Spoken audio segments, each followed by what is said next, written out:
Quem me livrará do corpo dessa morte? Romanos, capítulo 7, versículo 23. Quem me livrará desse cadáver em decomposição? A resposta: a lei do Espírito de vida em Cristo Jesus, o sopro da eternidade. O libertador é Jesus, que usa a lei do Espírito de vida. Essa nos tira de Adão e nos coloca em Cristo. Nos tira da lei e nos coloca em Cristo. Isso é o verdadeiro livramento. Conhecer essa verdade nos liberta de Adão e da lei. João, capítulo 8, versículo 32. Se o Filho vos libertar, aplicar a lei do Espírito de vida, verdadeiramente sereis livres da lei, do pecado e da morte. João, capítulo 8, versículo 36. Livre do quê? Da condenação de Adão e da condenação da lei. Que liberdade maravilhosa é a graça dada.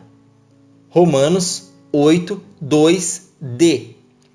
Da lei, do pecado e da morte. Essa liberdade é da autoridade do pecado e da morte. Todos estavam presos ao pecado e sentenciados a morrer. O Senhor pecado gerava a Senhora morte. Romanos capítulo 6, versículo 23. Mas agora o Senhor Espírito gera a Senhora vida.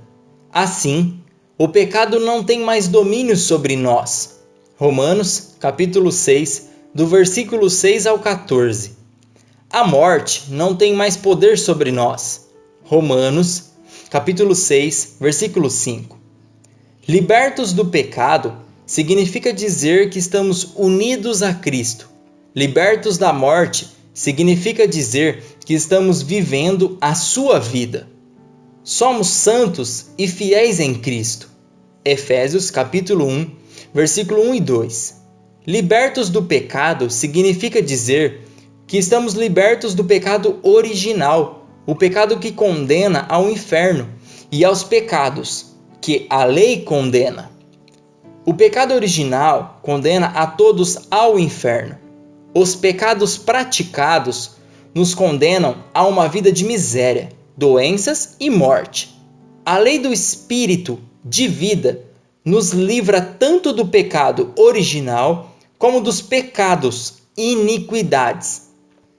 Libertos da morte significa dizer que estamos livres da morte espiritual, física e eterna.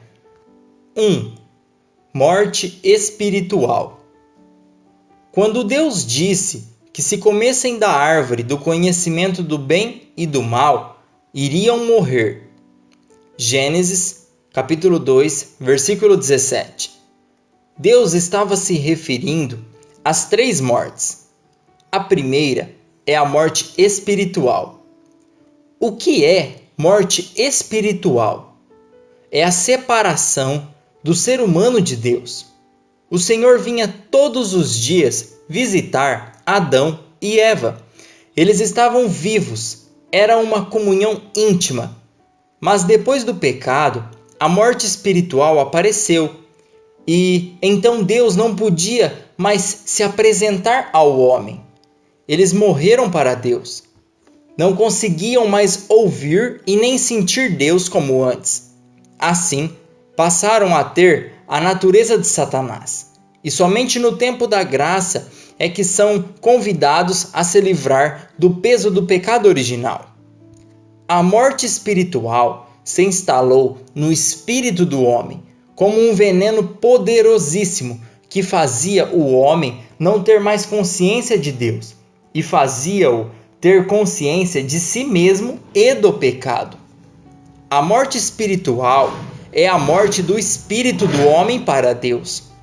Não morte no sentido de não mais existir, mas no sentido de não ter mais contato ou ligação com o Criador por causa do pecado. Deus é espírito. João capítulo 4, versículo 24. E as pessoas, para encontrá-lo ou para terem comunhão com ele, devem fazê-lo em espírito. João capítulo 4, versículo 23. O espírito humano recebeu a primeira morte e já não podia mais ter comunhão com Deus. 2. Morte física. A segunda morte é física, ou seja, a morte do corpo. Quando Adão e Eva comeram do fruto, eles não morreram fisicamente na hora, morreram espiritualmente naquele momento. A morte física vem com o tempo. No caso de Adão, com 930 anos. Depois, a morte começou a surgir com outros tipos de idade, e agora com 70 ou 80 anos. Morrer fisicamente significa que o espírito e alma saem do corpo, e então o corpo volta para o pó, de onde veio. Eclesiastes, capítulo 12, versículo 7. A morte será o último inimigo a ser vencido. 1 Coríntios, capítulo 15, versículo 26.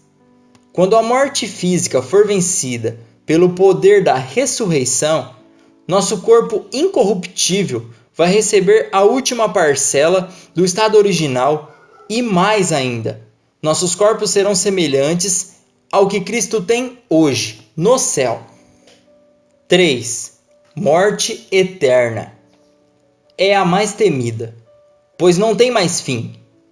É quando a pessoa vai parar no lago de enxofre e fogo, que a Bíblia chama de morte eterna. O espírito humano nunca vai morrer, ou vai para o céu ou para o inferno, que é fogo e enxofre. Apocalipse, capítulo 19, versículo 20 e 21. Deus estava dizendo que o homem morreria na hora espiritualmente, e em seguida morreria fisicamente. E no fim de tudo, morreria eternamente, sofrendo para sempre no inferno. Caso o homem não nasça de novo, da água e do Espírito, para se livrar da condenação em Adão, sua morada eterna será o lago de enxofre e fogo. Apenas se desligando de Adão e se ligando a Cristo é que podemos nos livrar desse destino sinistro. Por esse motivo, é preciso aceitar a Cristo e nascer de novo, para viver para Cristo e morrer para Adão. É a lei do Espírito de vida em Cristo Jesus que nos libertou da morte espiritual, nascendo de novo. Física, ressurreição. Eterna, com a vida eterna. Paulo dá mais sentido ainda ao seu pensamento. Romanos 8, 3a.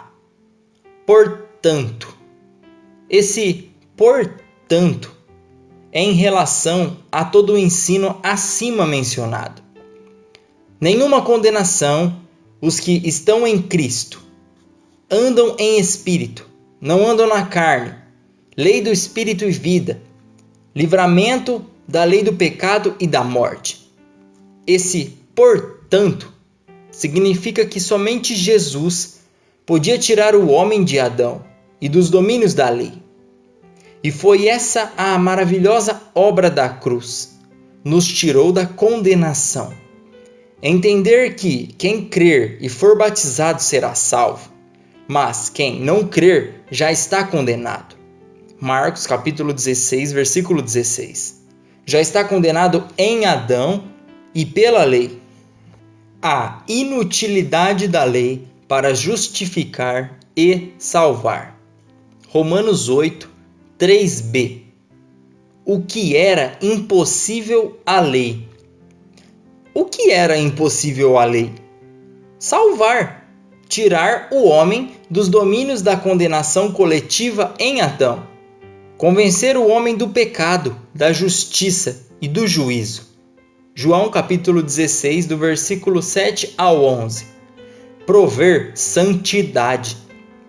A lei é incapaz de libertar o homem da outra lei, a lei do pecado e da morte. Ao contrário, quanto mais lei moral, mais a lei do pecado cresce, toma força e domina o homem.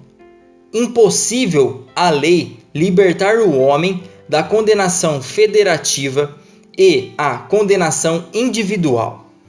Paulo expressa mais verdades. Romanos 8, 3c. Visto como estava enferma pela carne. Como é possível a lei ficar enferma? A lei ficou doente? A lei ficou doente por causa da carne. A lei adoeceu devido à lei do pecado e da morte que estava na carne. A carne é impossível viver a lei, e, assim, a lei ficou debilitada, porque a carne não tem recursos para cumprir seus pontos. Com a pobreza da carne, a lei se adoentou no homem, e assim era impossível causar bem ao homem. Em si mesma, a lei é perfeita.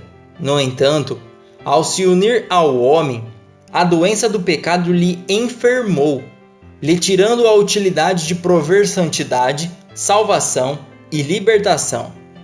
Dessa forma, a velha natureza, Adão, o pecado, no homem se tornou mais forte do que a própria lei. A lei que é o bem gerou o mal. Essa é a enfermidade. A lei se tornou fraca, debilitada, por causa da lei do pecado, que é mais forte no homem e lhe tirou as forças. Romanos 8, 3d. Deus. Já que o homem estava condenado 2 vezes e não havia nada no homem que pudesse livrá-lo dessa situação, Deus tomou a iniciativa. Condenados em Adão e condenados pela lei, Deus nos amou primeiro. 1 João, capítulo 4, versículo 19. Deus nos salvou ainda sendo nós pecadores. Romanos, capítulo 5, versículo 8. Se a consciência e nem a lei salvam, Deus provou o Salvador para o homem, seu próprio Filho, Jesus Cristo. Romanos 8, 3e. Enviando o seu Filho. O que era impossível à lei por causa da carne, Deus envia seu Filho para fazer o que a lei não podia fazer: dar espírito de vida ao homem ao salvá-lo. Deus amou o mundo de tal maneira que enviou seu Filho ao mundo. João capítulo 3, versículo 16. Para que todo aquele que nele crer não pereça, mas tenha vida eterna. João capítulo 3, versículo 16. Crer no que ele fez salva. Crer que ele cumpriu a lei e que ele foi condenado com a condenação de Adão é o suficiente para recebermos a lei do Espírito de vida em Cristo Jesus. Romanos 8, 3f. Em semelhança da carne do pecado. Em semelhança, isto é, parecido. Jesus tinha uma carne, mas o pecado original não estava dentro. Caso tivesse, ele seria um pecador. Em semelhança de carne do pecado, significa dizer que a carne de Jesus possuía a mesma guerra que toda a carne humana possui. O pecado não estava na carne de Jesus. No entanto, ele podia pecar, porque sua carne possuía as mesmas fraquezas que qualquer carne possui. Carne do pecado é o pecado original na carne. Jesus nasceu do Espírito Santo e não de relação sexual, com o fim de não nascer com o pecado original. Dessa forma, Jesus nunca teve um espírito morto para Deus. Jesus foi o primeiro a andar no Espírito. Jesus participou das coisas da carne e do sangue. Hebreus, capítulo 2, do 14 ao 15. Em tudo foi tentado. Hebreus, capítulo 4, versículo 15. Jesus nunca foi assenhorado pela carne, mas sempre foi assenhorado pelo Espírito. Romanos 8, 3g. Pelo pecado. Ele tinha uma carne semelhante à carne do pecado, justamente por causa do pecado. Por causa do pecado? Resposta: para viver como os homens vivem e provar a força do mal em si mesmo, como todos os homens provam. Esse pelo significa também por meio do pecado. Porém, isso não significa que Jesus tenha cometido o pecado, mas significa que sua carne teve a semelhança do pecado para que o pecado pudesse entrar nele, na cruz, e ele se tornasse o pecado por nós. 2 Coríntios, capítulo 5, versículo 21. Ele não conheceu o pecado, ou seja, não transgrediu, mas ele se tornou pecado por nós. Pelo pecado, significa dizer que ele se fez pecado por nós. Se fez o nosso pecado, já que em si mesmo não o possuía. Sua carne, à semelhança do pecado, tem o propósito de acomodar o pecado em sua carne, lá na cruz. Isso significa que Jesus se fez o nosso pecado em sua carne, para poder ser julgado em nosso lugar. O pecado que gera morte foi colocado em Jesus para que Jesus se tornasse o pecado que gera a morte e morresse a nossa morte. Em semelhança da carne do pecado, se fez pecado por nós para condenar o pecado em sua morte. Romanos 8, 3h. Condenou o pecado na morte. Como Jesus condenou o pecado? Falando com o pecado? Lhe dando sentença de juízo? Não. Ele se fez pecado em sua carne e morreu com o pecado, matando o pecado. Ninguém viu a forma do pecado, mas Jesus se tornou a forma do pecado. Salmos, capítulo 22, versículo 6. Quando o profeta Isaías diz que Jesus levou sobre si pecados e iniquidades, ele estava dizendo que Jesus se tornou pecado e iniquidade por nós. Ou seja, o nosso pecado e iniquidade foi posto e implantado na carne, semelhante ao pecado que possuía. A lei estava enferma pela carne. Cristo levou a doença da carne e morreu doente com a nossa doença. Cristo condenou o pecado. O pecado condenava a todos à morte. Mas Cristo condenou o pecado à morte e o pecado morreu na carne de Jesus. O pecado morreu quando Cristo morreu. Foi essa a condenação que Cristo deu ao pecado: morrer em sua carne. Já que é na carne que o pecado condena as pessoas, Cristo condenou o pecado em sua carne, aplicando sobre ele a condenação que ele mesmo aplicava sobre os homens. O pecado morreu em Cristo. Quando o pecado foi condenado a morrer com Cristo, a morte morreu também. Ao matar o pecado, a morte, que é a recompensa do pecado, morreu também. O dia que a morte morreu, na morte de Cristo. Matando o pecado, o principal aliado da morte, Cristo entrou na morte como um intruso. Só poderia morrer quem pecasse. Mas Jesus não apenas não pecou, ele elevou as coisas. Ele matou o pecado. Isso significa dizer que ele não poderia entrar na morte. No entanto, para morrer a morte dos homens, ele entrou na morte pelos homens. Ele foi um intruso na morte e a morte morreu no dia que Cristo morreu. A morte dos homens. Jesus condenou o pecado. e por conseguinte a morte. A morte o seu corpo não pôde segurar. Atos capítulo 2, versículo 24. Porque ele não poderia ter entrado ali. A morte perdeu seu poder sobre os filhos de Deus. Ao condenar o pecado e morrer a morte dos homens, a lei do Espírito de vida estava feita para libertar os homens da lei do pecado e da morte. Os homens são livres do pecado e da morte pela obra de Cristo. Pela lei, isto é, pela autoridade e ordem do Espírito de vida em Cristo Jesus. Essa lei de Espírito de vida operou em Cristo e foi formada em Cristo para condenar o pecado e a morte em Cristo, e assim o pecado e a morte ser condenada em nós, quando nos unimos a Cristo no novo nascimento. Romanos 8, 4a. Para que a justiça da lei se cumprisse em nós.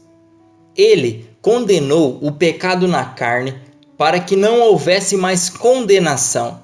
Romanos capítulo 8, versículo 1. Ele condenou o que condenava para não haver mais condenação. Com o fim de que a justiça da lei se cumprisse em nós, com condenação, a justiça da lei se cumpre de forma negativa. A lei veio mostrar o pecado, e o pecado condena, e a lei julga o pecado, aplicando-lhe justiça. A justiça da lei tem dois lados. 1. Ao desobedecer é aplicado a pena, condenando. 2. Ao obedecer é aplicada a bênção, abençoando. O lado negativo é a morte e o lado positivo é a bênção.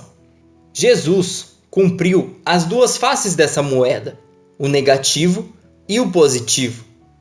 A justiça da lei sempre se cumpriu no homem, sempre lhe condenando, porque a lei veio dar força ao pecado, e o pecado gera a condenação da morte. Por isso, Paulo disse que a lei é o ministério da morte. 2 Coríntios, capítulo 3, versículo 7. A justiça da lei é morte para os infratores e pecadores. Daí a importância de Cristo ser condenado, para que a justiça da lei se cumprisse em Cristo e não em nós. A condenação de Cristo é dupla. 1. Condenado por Adão, Gênesis, capítulo 2, versículo 17. E 2. Condenado pela justiça da lei, a justiça que se cumpriu em Cristo para se cumprir em nós, e assim ele passou a ser a nossa justiça. 1 Coríntios, capítulo 1, versículo 30. Ele foi achado culpado com a nossa culpa, julgado com o nosso julgamento e condenado com a nossa condenação, para que nos achássemos justos.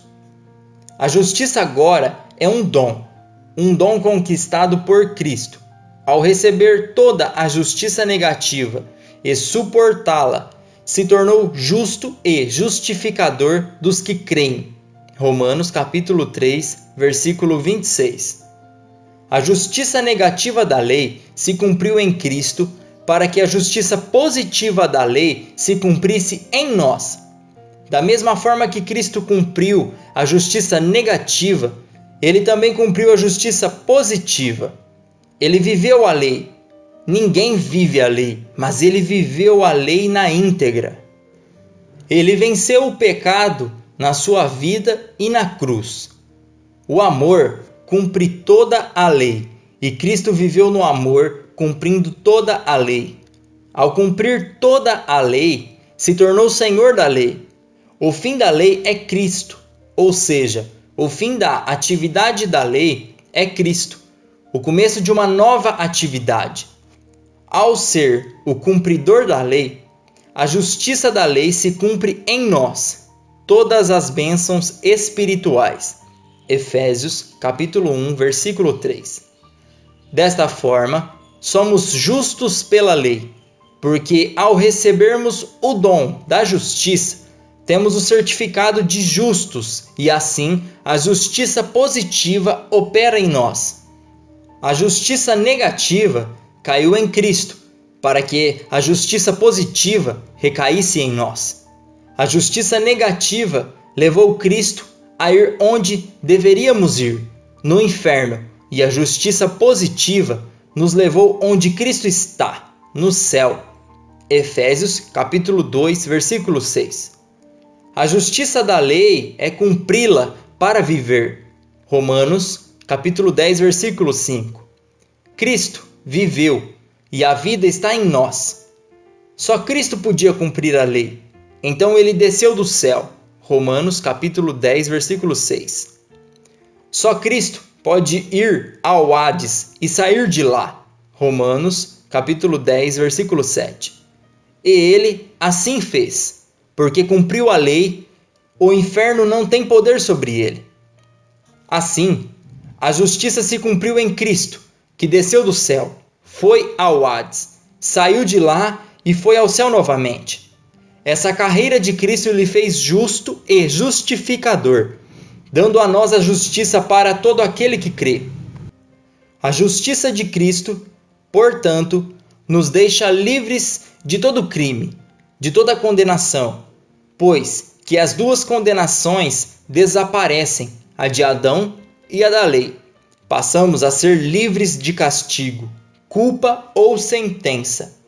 A justiça nos prepara para irmos além, irmos às alturas, assentados com Cristo nas regiões celestiais. Somente os justificados podem ter o direito de se assentar com Cristo. Efésios capítulo 2, versículo 6.